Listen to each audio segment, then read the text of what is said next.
Jangan eufori, kode keras Prabowo gerak senyap rayu Megawati hingga Mahfud marah DPR disebut membel. Isu hak angket akan segera bergulir membuat Prabowo Subianto meminta para pendukungnya tidak euforia alias mabuk kemenangan. Dalam pidatonya di Hambalang, Minggu, tanggal 3 Maret tahun 2024. Bersamaan dengan pernyataan tersebut, ada kode keras dari kubu Prabowo Gibran yang akan merangkul parpol dari kubu Amin dan Ganjar Mahfud terutama PDIP terutama merayu ketumnya Megawati Soekarno Putri. Hal ini diakui oleh Sekretaris Jenderal Afriansyah mengatakan, ke depan tidak menutup kemungkinan koalisi Prabowo Gibran mengajak gabung partai lain untuk masuk kabinet di pemerintahan mendatang, termasuk mengajak mereka yang kini berbeda pilihan, namun masih berada di pemerintahan Presiden Jokowi, seperti PDIP, Nasdem, PKB, dan PPP. Gerakan inilah membuat isu hak angket akan membel, mengingat di masa pemerintah Jokowi hak angket nyaris tidak bergaung. Hal ini juga diungkapkan oleh mantan Ketua Mahkamah Konstitusi MK, Jimli Asidiki di program Gaspol di YouTube Kompas.com,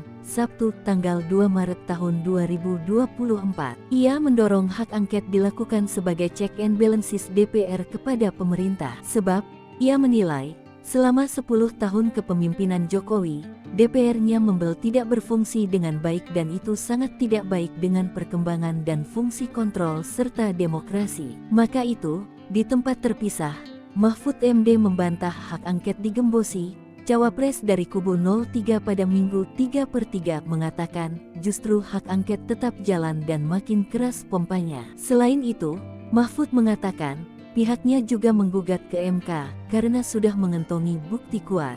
Gugatan dilayangkan 3 hari setelah KPU mengumumkan pemenang Pilpres 2024 pada tanggal 24 Maret tahun 2024 mendatang. Diduga terkait dengan hal inilah, Prabowo meminta pendukungnya tidak euforia, tetapi harus merenung sejenak karena tugas berat sudah menanti.